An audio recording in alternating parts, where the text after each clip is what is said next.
Arwa Damon in Beirut, excellent journalist, but now the founder of INARA, the International Network for Aid, Relief, and Assistance. She is helping the people that we all say we care about, no matter how you see the politics, those who are innocent and are now injured. Arwa, it's good to see you. I'm happy that you're safe.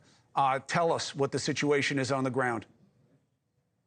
I mean, it's a nightmare, Chris, because according to the Lebanese government, you have around 1 million people who have already been displaced, and that was before those most recent evacuation orders that you were talking about.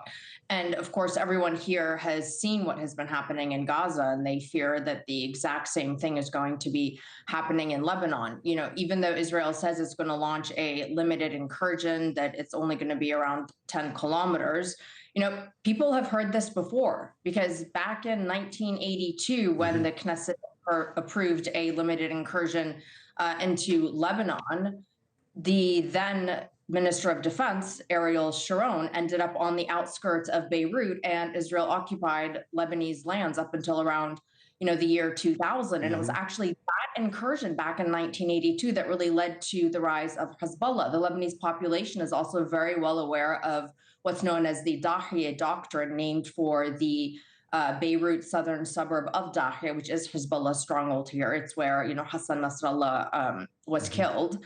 And this doctrine effectively prescribes causing widespread destruction and harm to civilians in an effort to try to turn the civilian population against the entity that Israel is trying to fight against. They're also hypersensitive to the fact, Chris, that despite the fact that Gazans have live streamed their own slaughter, nothing has really changed for them. And so the reaction here is, you know, who is actually going to protect us and where do we go?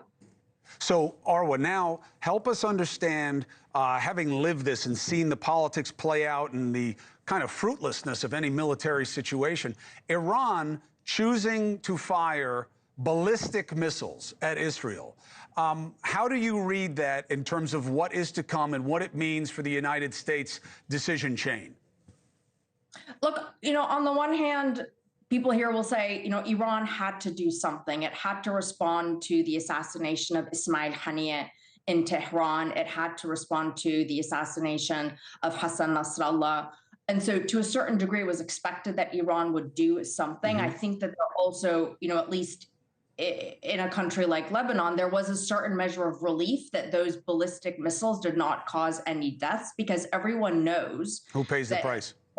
Exactly, that when Israel is hit, even if there are no or very limited casualties, you know, Israel fires back not tenfold, but 100-fold. And so the perspective from the region is actually that Iran is being measured to a certain degree in its responses to what it is calling Israeli aggression. But the great fear is, what is Israel going to do next? Because if anything is to go by from what we've seen since October 7th, a lot of Israel's actions have really been driven by, you know, bloodlust and revenge. That's very much the perspective on the ground here. And so people are extraordinarily fearful. They don't know what's going to be happening next. There's, you know, a huge shortage of, you know, humanitarian supplies and access to your basic necessities here on the ground. There's also this sense of, you know, how are we caught up in all of this insanity? Arwa, stay safe. I wish I were there with you. I'm always a phone call away. Let us know what we need to do. And don't tell me on social media, not Arwa, I love her, don't tell me that you care about the people here or in Gaza. Give money to her foundation if you care. INARA is doing the work on the ground. She is risking her safety and her people's safety to help the people you say you care about. INARA. If you want to help, help. Don't talk, do.